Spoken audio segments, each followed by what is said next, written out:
Well, thanks everyone for coming out tonight, and thanks to Town Hall for hosting us. It's just such a great, just whenever I'm here, I just recognize what a special asset to the city this is. And Michael, I just wanted to thank you for this, really an incredible book.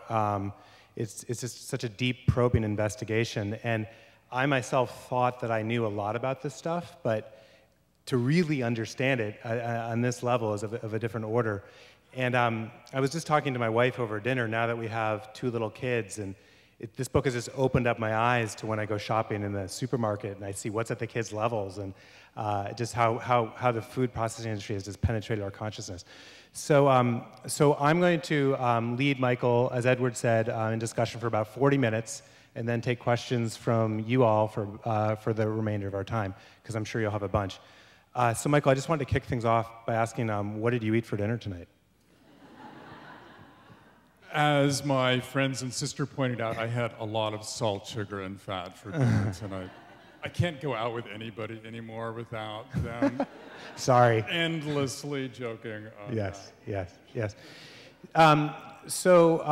You know, I want to get to the thesis of the book shortly, but I also, you know, the book is broadly about kind of weaponizing, the food industry's weaponizing of salt, sugar, and fat.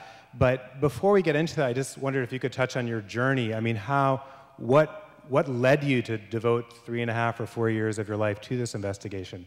Were you just looking at a Dorito and wondering, where did this come from? What's in it? And I'm actually going to end the journey with the last steps I took, because this was my first glimpse of this hall, and it's really, really elegant. I thank you so much for coming here and having this venue, and I'll tell you how rich it is for you, because I know that they're fundraising. Random House, I used to live in San Francisco for 10 years, and Random House declined to even think about sending me to San Francisco because they don't have a venue like this. San Francisco doesn't know books like Seattle and doesn't have a place like this.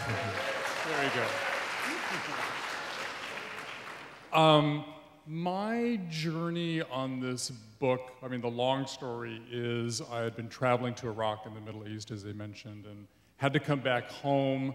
We were sitting around, me and my editor, Christine Kay, in the cafeteria of the New York Times in Manhattan on the 14th floor, and she said to me one word, and it was peanuts. And you have to know Christine Kay a little bit to know that she's one of those editors who has such a nose for news that I've learned to listen to her. And a factory in southern Georgia near the Alabama border had allowed its peanuts to be tainted by salmonella. 8 people died, an estimated 19,000 people got sick in 43 states. And as I dug into it, and as companies recalled thousands of separate products around the country that had used these peanuts, I realized that the huge thing there was that they had lost control of their ingredients. They were buying peanuts as an ingredient and other ingredients from hundreds of vendors and not taking some obvious steps to control the safety of that. My next reporting took me to Minnesota, where Cargill had made hamburger that was tainted with E. coli. And again, the issue was sort of lack of control. And I was working on another story about contamination when one of my most trusted sources inside the food industry, who lives here in Seattle, said to me, you know, Michael, as much as tragic as these incidents of contamination are, you know, there's another public health crisis afoot that involves things that we, my industry, intentionally puts into our products and over which we have absolute control. And that was the start of this book, Salt, Sugar, Fat. And I'm here 3 years later to tell you that he was really right. So tell us about the book. You almost describe these ingredients as almost like heroin-like in certain ways, addictive in nature.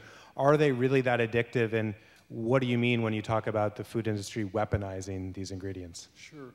I mean, there's no word that the food industry hates more than the A word, addictive. They prefer things like alluring or craveable or snackable.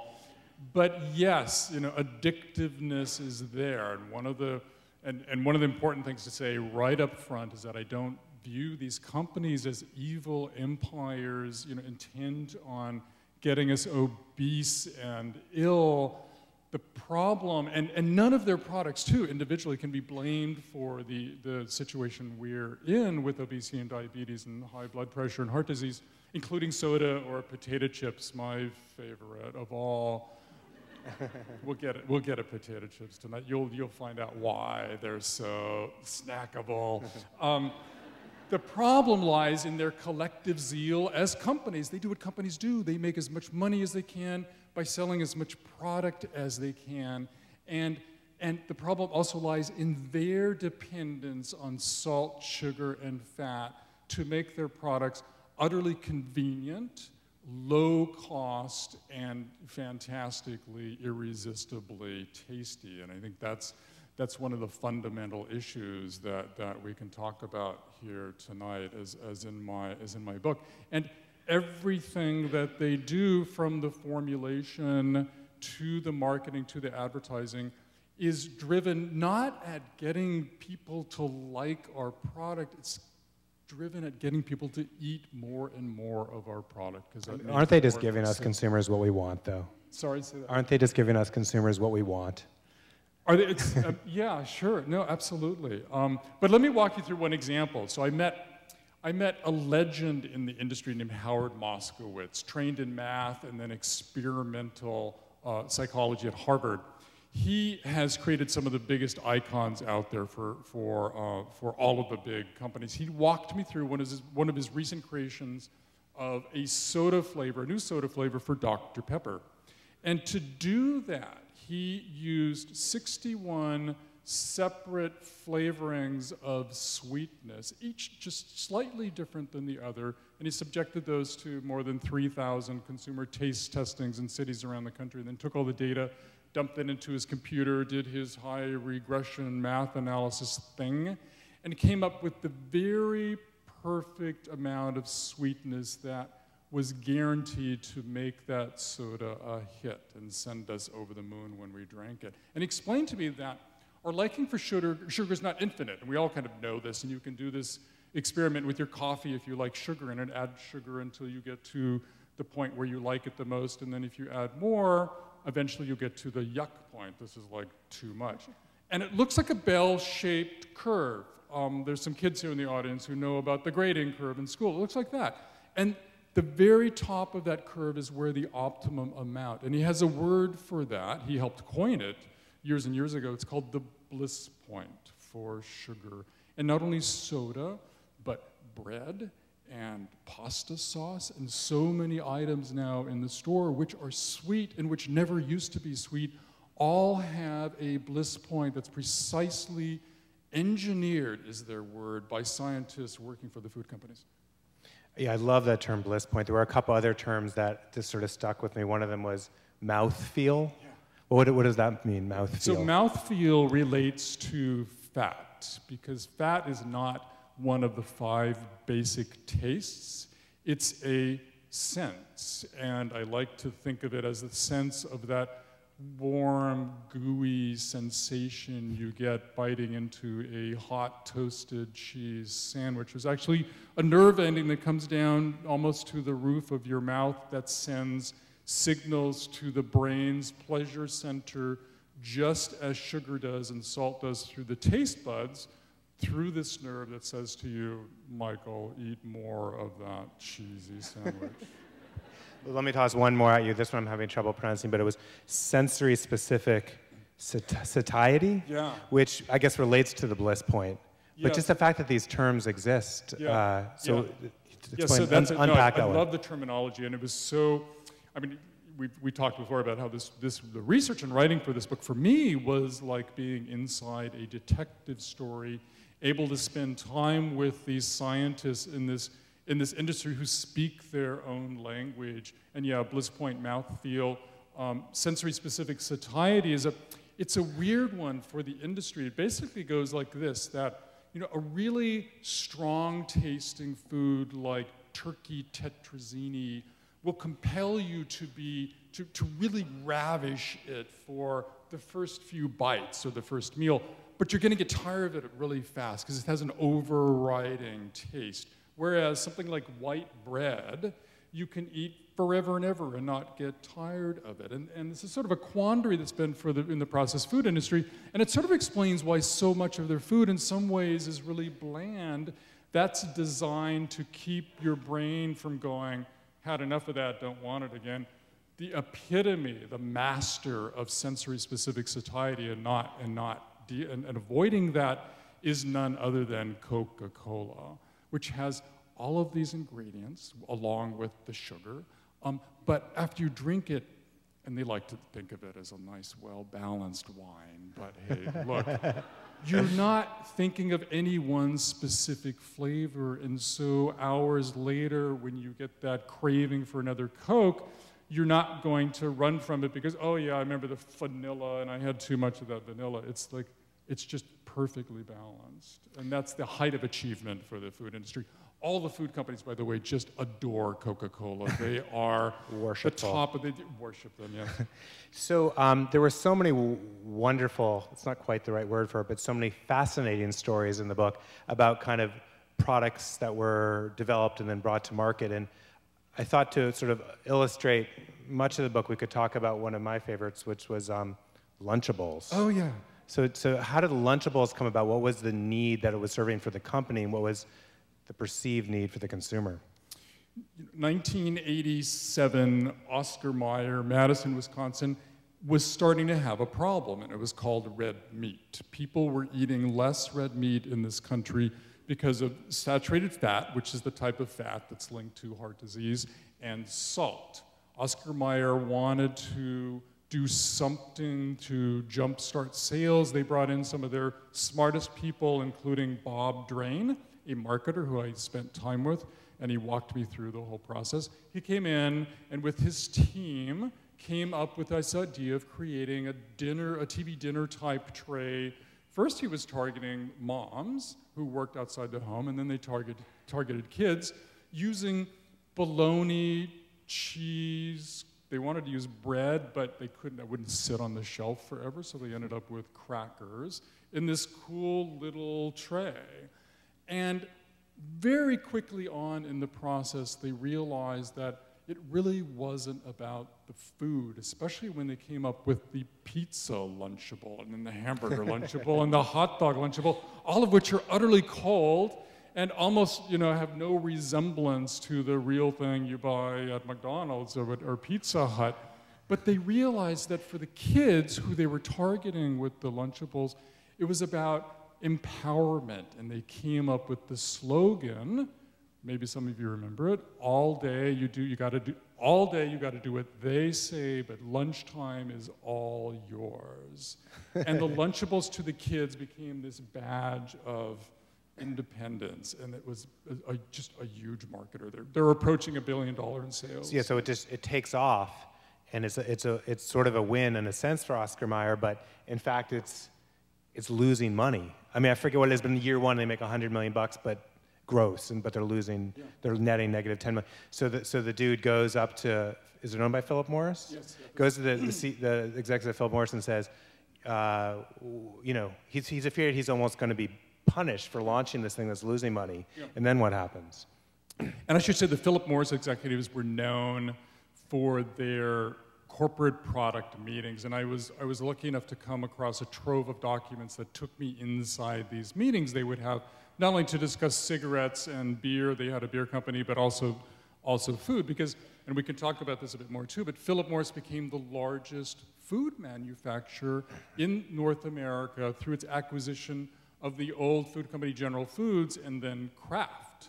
And Lunchables, and then became its product because Oscar Mayer was part of the General Foods company, and the Philip Morris leadership was known for making just incredibly smart, quick decisions. There was one meeting where the manager from Australia was there, and he had a new Marlboro pack, and he kind of threw it on the table and said, "Here's the old pack," and here's the new pack, and millions of dollars were at stake, and the CEO of Philip Morris just goes, yeah, okay, we get it. Next item. And so Lunchables inventor Bob Drain flies to New York, convinces with his data that the Lunchables has legs. He has incredible sales data from the first year, and he convinces them it's going to keep on. And he's pleading for money because he wants to expand the manufacturing lines and grow it and grow it. And the CEO of Philip Morris at the time says, yeah, I get it. I mean, you've done the hard part of finding something that will sell. You'll figure out the cost structure. You'll swap this ingredient for that ingredient. You'll get rid of the silly little napkin that was in there, and that'll save a couple pennies. Don't worry about that. You've done the genius work of plumbing the psyche of the American consumer and finding something that will sell. I love that story in a sick way. So I'm just kind of curious, who were the people with whom you were having these, who were the sources in the food industry, and why were they willing to speak to you? Because, as you said, you uncovered kind of troves of documents, but you were able to bring the stories to light via these personalities. Who were these people? What was motivating them? It sort of depended on the person. Howard Moskowitz, who I mentioned on the soda, just loves to talk about his work, and it's just so fascinating to sit down and talk to him about it. A good number of them have come to regret their work in some sense. I mean, to their defense, things like the Lunchables was invented in a more innocent era when our dependence on these ultra-processed foods was much less than it was today, and they came to see our deepening dependence with regret, and so instead of people eating a Lunchables once a month, eating them once a day, something like that, having a very different sort of connotation, and some of it was just these people, leaving their company and seeing for the first time what they had been doing, and the epitome of that is the former president for North America and Latin America of Coca-Cola, Jeffrey Dunn, who I spent time with. He worked at Coca-Cola for 20 years. His dad worked there. His whole life was Coca-Cola. That was his whole aspiration, was to grow up and work at Coke. Aspiration. Yeah. He was one of their fiercest warriors. He walked me through the way Coca-Cola targets kids, the way they pioneered the super size me phenomena, the way they call their best customers not customers, but heavy users. These are the 20% of the customers who drink 80% of the Coke, and as they explained to me, it made much more economic sense to target them to maintain their heavy use rather to spend too much money getting the 80% to drink a little bit more. Just to interrupt, I want to get to Jeffrey Dunn, but a heavy user, just give people a sense of how much. That's like 1,000 Cokes a year or something like that? Yep, 3 Cokes a day, 1,000 a year, it's a lot. To qualify, there's probably extra heavy users, but yes. Yes, no, sure, there are people more than that. Jeffrey Dunn had this moment of epiphany. He was in Brazil with his managers. They were showing off their latest strategy for selling Coca-Cola to the emerging middle class in the favelas, in the poor neighborhoods of Brazil. Of Rio, I think is where he was, and he said he heard a voice out of the sky say, look, these kids need a lot of things in their life, but another Coca-Cola or a Coca-Cola is probably not one of them. He came back to Coke, he tried to do some things to nudge the company in a healthier direction. He left, and I caught up with him years later in California, where he was working for one of the 2 big carrot farms in the country, selling, and here's the great part, selling fresh baby carrots, having stolen a page of the playbook from the junk food marketing industry, on the notion that if we just spent a little more time pitching carrots to kids like we pitch Oreos to kids, we can help level the playing field in the store. Anyway, to get to your answer, Jeffrey felt that in doing this, he was addressing his karmic debt, as he called it, his 20 years at Coca-Cola. So it just kind of goes on and on like that. A number of these executives, food scientists, marketing officials, I mean, a lot of them don't eat their own products. I was really sort of stunned to realize that, especially when they run into health trouble. I spent time with a former top scientist at Kraft who blew out his knee. He usually ran for exercise, couldn't do that anymore, and he immediately stopped drinking anything with calories in it, because there is some science that says our brains are less apt to detect calories in liquids than in solid foods. And then he stopped eating his favorite food, which was potato chips, because he was one of those people who would go home after work, have a martini, and then open a bag of chips and couldn't stop with that little tiny thing they call a serving on the back of the package. He would eat the whole bag, and he knew he had to not open it in the first place. And the supermarket for him became a bit of a minefield as he was trying to watch his weight without having a way of otherwise of burning. But this really was a repeated theme. You would ask your sources, yeah, then it became do you really consume fun. Your product? Yeah, then it became really fun. Well, what do you eat? The former top scientist at Frito-Lay in the late 70s, early 80s, who's actually on the cover of we'll show you the magazine excerpt, his quote. I went to see him in Southern California. We sat around looking at all these great documents he had saved from the company relating to his battle over salt way back when, sitting at his dining room table, and he served me plain oatmeal and raw asparagus for lunch. And I thought he was putting me on, so I managed to move the conversation into his kitchen, and we, can we look in the cupboards? And he had not one piece of processed food in his house. On the other hand, he was in his 70s, and that morning he had done his usual jog, hour-long jog up this hill behind his house, so maybe he's got something there. So did you leave this investigation basically seeing strong parallels between the sort of tobacco industry and those fights and what might be emerging in the food industry? And it's also, it's just interesting that Philip Morris then became this food giant. Yeah. So I'm just wondering, do you see those parallels really strongly? And yeah, I did going into this into the reporting, and especially when I found out about Philip Morris, which I really hadn't known, and I expected them to be doing everything in their power to do. And for the first couple decades, that's what they did. They coaxed and nudged and loaned some of their own marketing tools and strategy to their food division managers. For instance, how to pitch snack foods better to convenience stores, which they were masterful at with their cigarettes. But one of the surprises with Philip Morris, and one of the arcs in the book, not to give it away, is that they had a change of mind, if not heart. And starting in the late 90s, Philip Morris came under huge regulatory pressure, legal pressure. They were worried, they were constantly polling for public opinion, and their polls were plummeting, and they were worried about losing the whole shebang in the public trust. They became the first tobacco company to embrace government regulation as a way to save something of the company.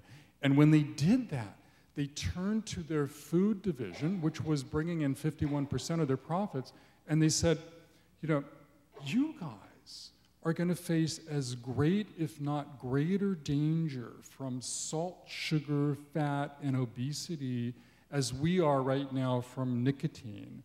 And you've got to start rethinking your dependence on those three ingredients, which was just sort of a stunning sort of moment that here's Washington, declining to intervene in a meaningful way on these nutrition issues, and yet the tobacco industry is there warning the food company. That was a really startling thing. So where is the U.S. government in this? We have an FDA, the USDA, the Department of Agriculture. Aren't they there to protect the consumer's interests? I'm asking naively. The agriculture department especially is so conflicted with its missions. They will spend tens of millions and millions of dollars, on behalf of one of their obligations, which is to support American agriculture and the food industry. And then there's this tiny, and by the way, the agriculture department is this huge building on the mall, and not very far from the Washington Monument in Washington, a fantastic structure with miles and miles of corridors and thousands of rooms. And then there's this little unit within the agriculture department whose budget is $6.5 million for its entire budget. And to find them, you have to get on the metro and journey across the Potomac to Virginia, and then take a bus and then walk and go up to the 10th floor, and you'll find their mission is to protect us, the consumers, and to help advise us on what not to eat, on nutrition. That's the imbalance at the... But to get to your question, really, I mean, in many ways, the food industry is more powerful than the government agencies that are supposedly there to regulate them. And one of my favorite examples, as probably you know already, is cheese. Yeah. Yeah. Let's talk cheese. Let's talk cheese. All right. Americans are eating, on average, as much as 33 pounds of cheese a year, now triple what we used to in the 70s. And we got there because the US Department of Agriculture incentivized the dairy industry to make so much cheese it began piling up. Believe it or not, in caves in Missouri, because that was a cheap place to store it all. And believe it or not, the guy who came to Washington and put his foot down in 1980, Ronald Reagan. His Secretary of Agriculture was aghast at this, and he said, no more, we're not buying any more of this cheese, it's going moldy. But they wouldn't abandon the dairy industry, so they came up with a scheme that enabled the dairy industry to raise tens of millions of dollars every year to effect the solution, which was to get you and me and all of you eating more cheese. And this is, there's probably some cheesemakers in this audience, this is not that kind of cheese that you eat before a meal as an hors d'oeuvre for its great taste. This is cheese that's also cheese that's added into food as an additive for the extra allure. Go to the dairy aisle these days, and cheese is there, not just sold in blocks or slices, it's in bulging with bags of diced and shredded and stringed and cubed and tubbed cheese to make it easier for you as home cooks to slip it into your recipes. And then you walk down the aisle and you see things like frozen pizza that has 4 cheeses on top and 2 more stuffed into the crust. It's there for that mouthfeel, and unfortunately on the nutrition side, cheese is loaded with saturated fat. It's now the #1 source of saturated fat in the American diet. So the government has been almost more than complicit, but almost helped to create some of these circumstances. Well, and it's even worse than that, Chip, because the problem originated back in the 1960s when people began drinking less whole milk as a way of cutting down on their saturated fat and calorie intake. So we thought we were getting rid of saturated fat, and then almost invisibly it's snuck back into our diets in the form of this cheese as additive cheese. And does the FDA have a role here? I mean, and it seems to me the FDA has been a little more active, but not fully engaged. Yeah, I mean, starting in the 90s, look, the FDA began requiring companies to actually put the fine print on the package telling us what you were eating. And that was like a tremendous victory for nutritionists. Up until then, we had no idea. I ran across scientists who had to do studies about kids' cereal back in the 70s and 80s because nobody knew how much sugar was in there, and they found they were as much as 70% sugar. So yes, the FDA has done certain things. One huge thing they haven't done, though, if you look at the nutrition facts box on the side or the back of the label, there's one glaring hole, and it's for sugar. It will tell you how many grams of sugar in the product, but it won't tell you whether that sugar was added or was natural because even tomatoes have a certain amount of sugar. And it also won't give you a recommended amount of sugar to have per day. You have no idea. Food nutrition activists are really now pressing the FDA hard to finally put some number on that so we have guidance. Because there's guidance on saturated fat, there's guidance on salt and calories, but not. Not to humiliate and call out my wife, who's in the audience, Jenny, but when I read your book, I was stunned. I mean, I think there was a scientist or someone who recommended that a daily allowance for a moderately active woman would be something like 5 teaspoons, which equates to half a Coke or a fig Newton and a half a day.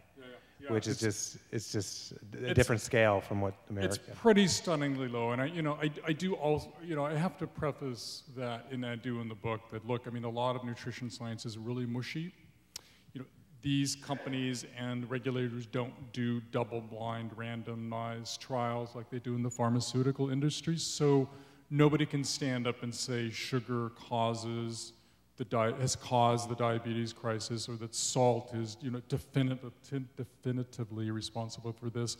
And for me, as a reporter, one of the beautiful things in this detective story is that it became clear to me early on that the food industry itself was acknowledging responsibility for these things, and so I didn't have to reach out and problem. They acknowledge that salt, sugar, and fat in the amounts that they're using is indeed problematic.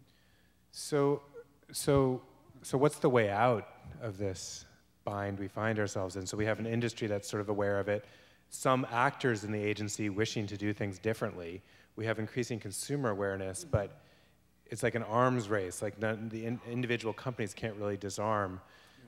So, I mean, like I'm thinking about example, and there was sort of a challenge this week, but Mayor Bloomberg's efforts in New York, I'm curious what you think about those around trans fats and the large sodas, and is that sort of the future, legislating or regulating or what?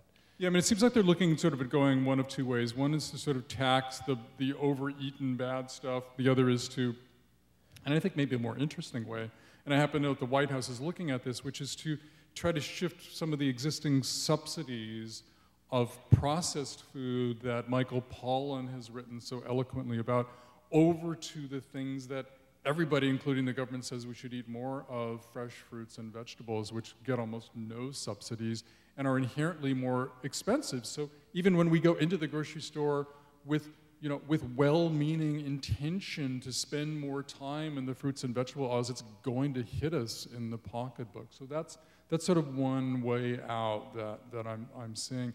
Any solution of government intervention is going to be imperfect, and you're going to get accusations of the nanny state. But I was really struck by a former CEO of Philip Morris, who was doing the nudging of Kraft back in the early 2000s, who gave me an interview and said to me, "Look, Michael, I'm no friend of government regulation, believe me. But the situation we're talking about here with the food industry is such that they are so fiercely competitive, these companies, that unless they were able to collectively get together and do something meaningful all together, they'll just eat each other alive in the grocery store. This may well be a situation that would call for government intervention," he says, Mr. Philip Morris, CEO Philip Morris, that if only for one reason, which it would give them cover from Wall Street. Because when these companies do try to do the right thing by consumers, and they have, Wall Street is there breathing down their necks, looking at sales, and if sales flag, they will force them to reverse course, and if they've taken out salt, add salt back in. That is the 800-pound gorilla in this equation, along with consumers, along with the companies themselves, and government regulators. I thought there was sort of with the soda ban that was at least temporarily overturned this week in New York, there was this sort of an interesting angle that a lot of the communities where challenges of obesity are the greatest, and some of the African American communities and Latino communities, some of the larger chapters of the NAACP had come out against the ban. And could you tease out some of the connections there? I was really, really surprised by that, I have to say, because that was very mindful of the tobacco days when there was a strong feeling that the tobacco companies were doing their heaviest marketing in the most vulnerable neighborhoods. And I can say this, that for the book I spent some time in one of the poorest, formerly most violent neighborhoods in Philadelphia, where I met the principal of a school very poor performing school, and she had come in to improve the academics, and immediately realized that she also had to work on the diet of her students. They were coming in every morning strung out on snack foods, jittery, unable to focus. She looked around the school, she was improving the school lunch, but she looked around the school and she realized it was ringed with corner stores that were purposely situated there, and they were luring the kids in on their way to school, offering sodas, snack cakes, salty chips, penny candy, all situated right up front in the store. They could buy for $1.06. Somebody did a study, 350 empty calories, and they'd eat those going into the school. And she did this intervention. She rallied the parents of this poor neighborhood who were trained by a group that used to fight crack houses, or they organized these parents to stand outside the corner stores and try to deflect the kids as they tried to rush in there and explain to them a little bit of nutrition. And the reason they're doing it is that the home economics program system in this country fell by the wayside. Both girls and boys used to be taught how to shop, how to cook, how to think about food, how to be mindful about food. And that fell apart in the 70s and 80s, especially as just as the obesity crisis was beginning. And I was just really, really struck and impressed by these folks, with minimal means paying, deciding that it was incumbent upon them to, in essence, fight these food giants. Because all these companies come to the corner stores and deliver their snack foods, put them on the shelf, make sure they're in the best position to be there for the kids. Regarding obesity in the White House and the administration, I'm curious what you think of the First Lady's, I have to swoon when I say her name, but Michelle Obama's efforts with the Let's Move campaign. And is that having an effect, or could it have more of an effect? Hats off to her for that and bringing food sort of into the public conversation. And certainly exercise is part of it. How much? There's been some really good research recently pointing out that one needs to run at a really pretty good pace for an hour to burn off the calories in, a little muffin, for example. So exercise is not going to solve the problem, but the food industry loves, the exercise part of the equation because it shifts the burden and responsibility onto us. Where I think the First Lady runs into problems, though, is pushing the industry to make meaningful changes in the way they formulate and market their foods. And I think there's only one thing that's going to do that, which is if the companies are held accountable for what they're doing. Ultimately, that it has to come down to that. So just to end this portion of the evening with a little bit of uplift, a strain for uplift. I'm wondering, we as consumers in the audience and in the room here, what are two or three things that we could do as, I guess, consumers, other than just don't eat processed foods, and what could we do as citizens to try to push for change? Right. Certainly in my family, we're not about to give up processed foods and can't. My wife, Eve, works outside the home, as do I. I have two boys, Will and Aaron, 8 and 13, and they are my walking bliss points for sugar. As we know, every one of their 10,000 taste buds is hardwired for sugar. But we have learned that you can work with these kids. They're reasonable and they're smart and they don't want to be ill. And Eve said to them not long ago, hey guys, okay, you love cereal. Let's try to limit ourselves to cereal that has 5 grams of sugar per half-cup serving. And it's become a bit of like an Easter egg for them when they go shopping with us. Because they'll pick up the box and they've learned to look for the nutrition label and they'll look down for the amount of sugar. And they've also learned that, we're gonna probably have to reach low, or they're gonna have to get me to reach high to find those lower sugar foods, because part of the issue in the grocery store is that the most heavily loaded products are strategically placed at eye level. They've put devices on shoppers' heads to measure their eye movements as you go into the store, and they know that when you first go to the aisle, you're not looking up close or distant, you're looking at the middle part of the aisle at eye level, and that's where they put the biggest sellers, which are the products that are most loaded. But that's one way that we're engaging our own kids in a way that doesn't seem too heavy-handed. I mean, a couple other things.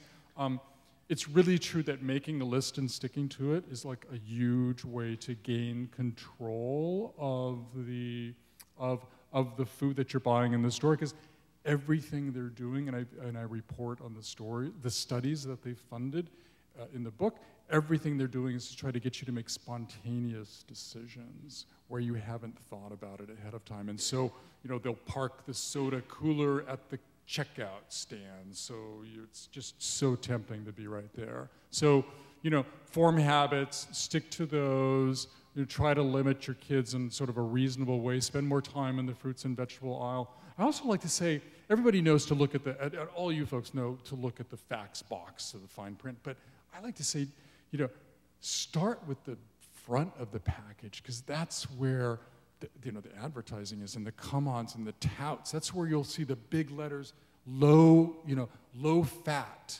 And if it's a yogurt, you'll turn it over and you'll go, God, this has as much sugar in it as ice cream per serving. So I love to say, you know, really start with the front of the package.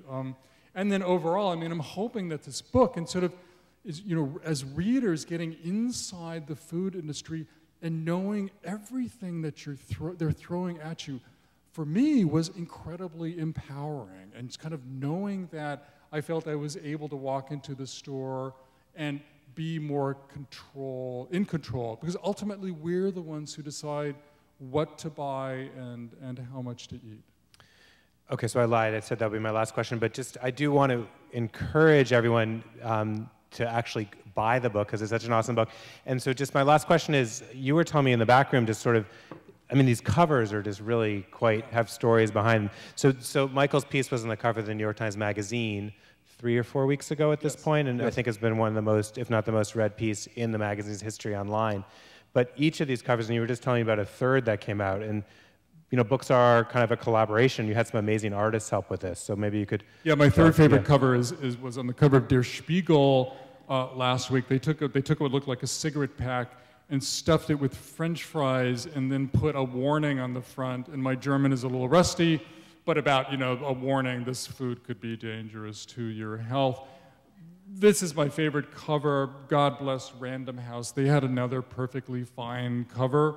And then they found this wonderful Russian artist upstate in New York who went into the grocery store, pulled down all his favorite foods he hates to love, and clipped the letters out of it and rearranged them, you know, in what the book was doing, which is, you know, to reveal really what was inside the package and what should be on the front of the package. And then there was a whole piece, there was like a follow-up Yeah, piece. and this is, it turns out, is a very famous model who does all of the mouth sort of finger photography. She's done probably hundreds, and you can go to the New York Times Magazine blog to read about her work. It's her pointer pride. These are her real teeth, though. Yes, those are real, yes.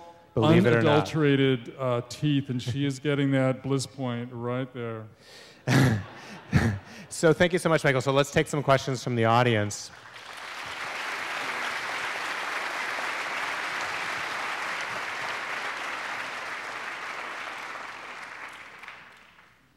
We can just rotate sides. Why don't you go first, sir?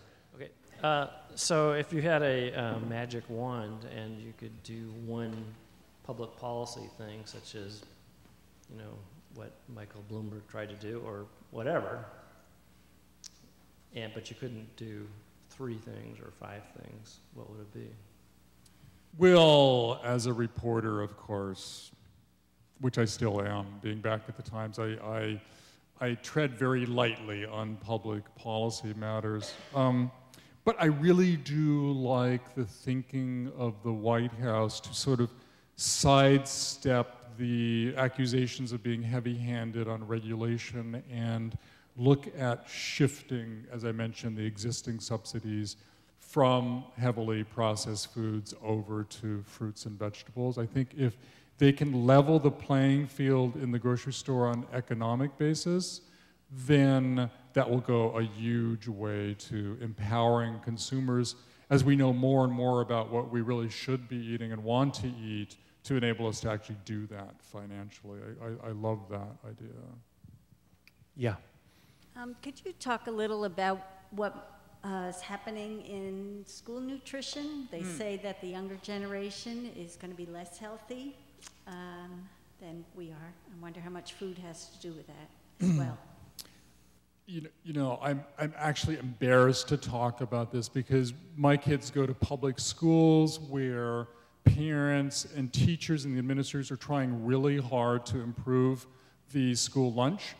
And because they're not there yet, we still pack home lunches for our kids. And I have a couple of really picky eaters, and so Will has been getting peanut butter and jelly sandwiches forever and ever, and his older brother Aaron, for some reason, latched onto hummus sandwiches as a you know, early on, and there could be a lot of worse things he could eat. So we're really stuck. We're totally being bad citizens and good parents in. That is so embarrassing, Michael. Well, it is because it's, you know, it's the problem is that, you know, if enough parents don't sign on to the school lunches, they won't get better, and it's just a quandary that you face individually. But that is the answer. And the important thing is that school lunches, the importance of good school lunches is for kids who don't have the means for a great home-packed lunch, and that's so. That is as important in leveling the playing field in education as much as giving those kids good teachers as well as, you know, other kids. So I mean, the school lunches are often where the subsidized foods ends up, the corn and the oh yeah, dairy. oh cheese. Yeah. Oh boy, I've talked to school principals who say, God, the cheese truck, and this is the shredded and the cubed and the tubbed cheese. You know, arise, we have so much cheese we don't know what to do with it, and that's one of the things they started doing was just like heaping it on the kids. So, I mean, I'm aware of there's many experiments going on and efforts to make school lunches better, but sometimes I've read there are challenges where the kids aren't accustomed to eating healthful food and then don't have the taste for it then. Yeah. So it's sort of like a societal, it can't just happen at school too. Yeah, so. or they'll throw like, you know, whole red delicious sort of pithy apples at kids, and you just know those are going into the garbage can. I mean, you can't toss carrots and apples even when they're sliced at kids without some discussion too. I mean, that's the other thing is you can't have a better school lunch without the home economics nutrition discussion. If you don't engage the kids in the conversation and the thinking about it, they're just not going to like eat that stuff. Sir. Yeah, we've talked tonight about the quality of food, but I'm interested in the quantity of food, which may be going down in the future as the environment deteriorates. I see where once again it's 80 degrees in Kansas in the middle of March, and during the Vietnam War, I was stationed at Fort Riley, Kansas, 1969, 1970. One year I was there, we had 6 inches of wet snow on April Fool's Day. In 40 years, we've gone from wet snow to 80 degrees in the shade. Right. So in the future, yeah.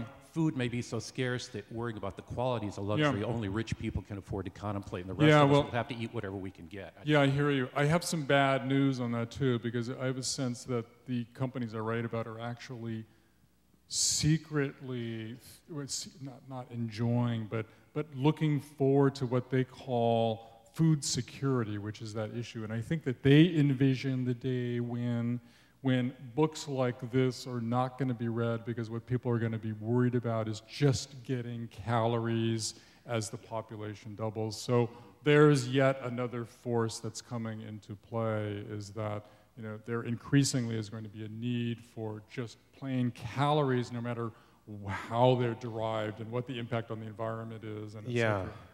I mean, this is a little bit of a related example that at the end when you go to Nestle in the book, and they're kind of they're serving two sides of the equation. Yeah.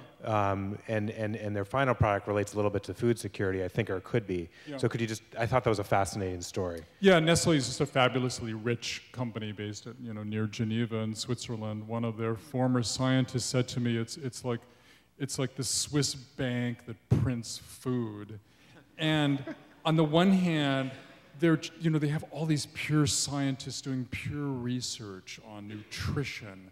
And they were the first people to convince me that there's no magic silver bullet for obesity. And I visited the research department, and then I visited the marketing arm.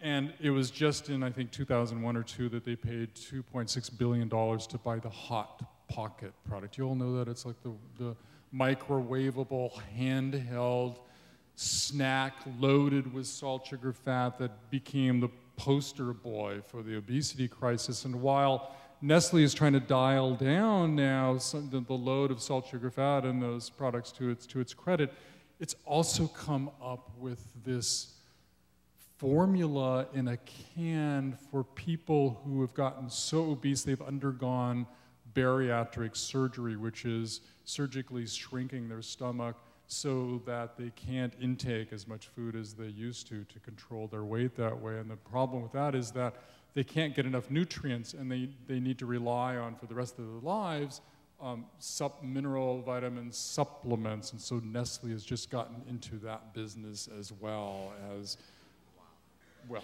there you go. Happy story. Sir.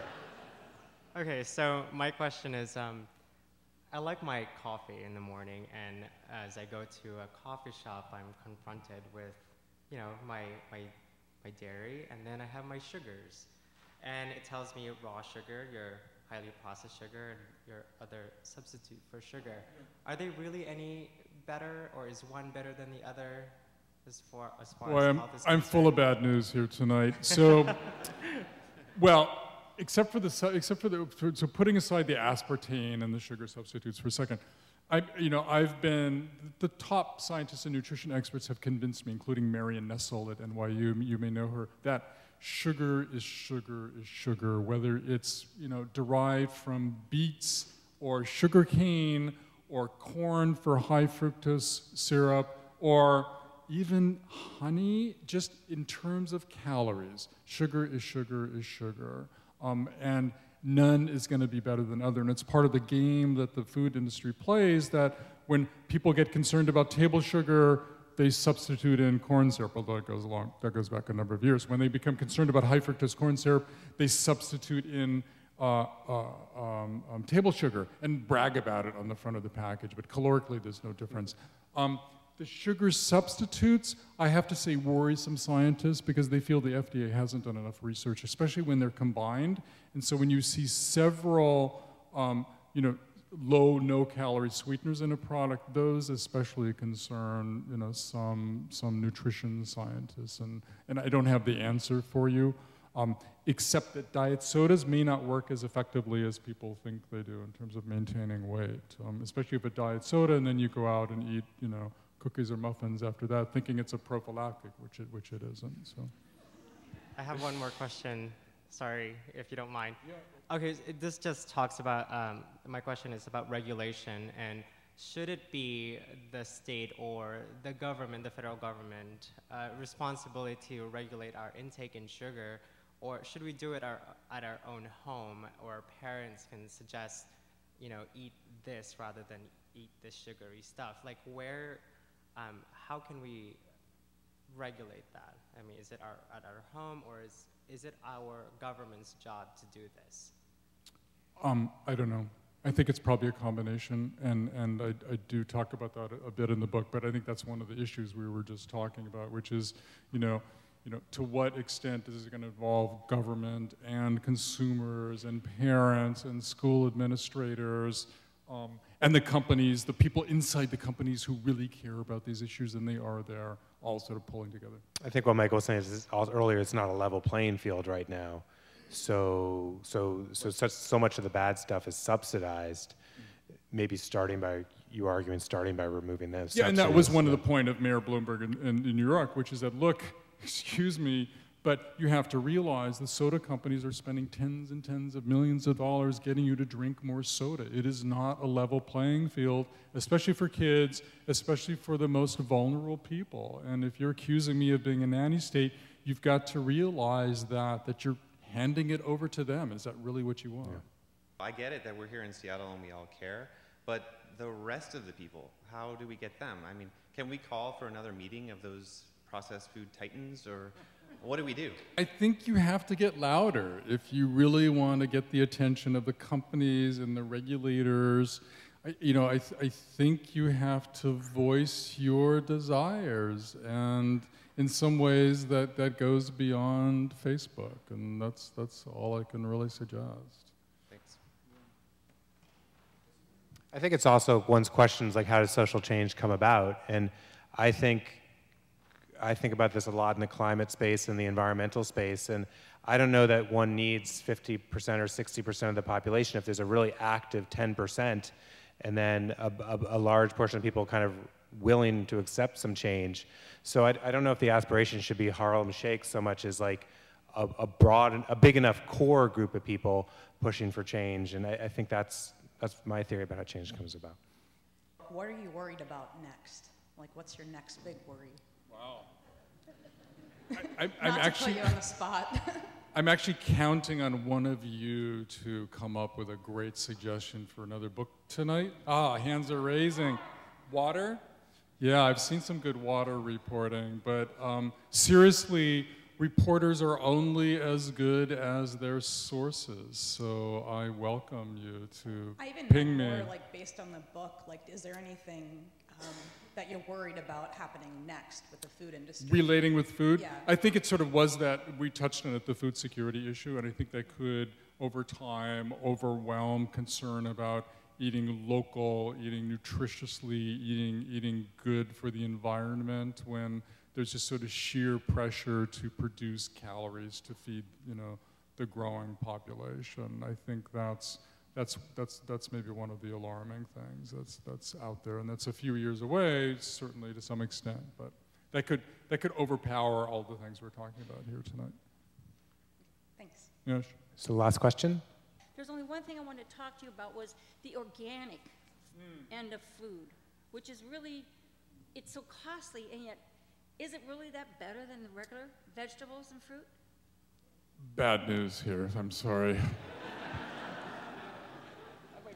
Look, I mean, I think there's been some expectation for organic. I mean, people buy organic to buy food that has less pesticide in it. It can be every bit as loaded with salt, sugar, fat as food that's not organic. And mind you, some companies that produce organic food are very sensitive to nutrition as well. And so you have some... You're talking about processed organic. Yeah, exactly, right. And they may be sensitive to that and may be dialing down on their salt, sugar, fat loads as well. But technically, in terms of regulatory terms, organic, is applied to or is relative to pesticides, and that's what you're going to get when you buy organic is foods without the pesticide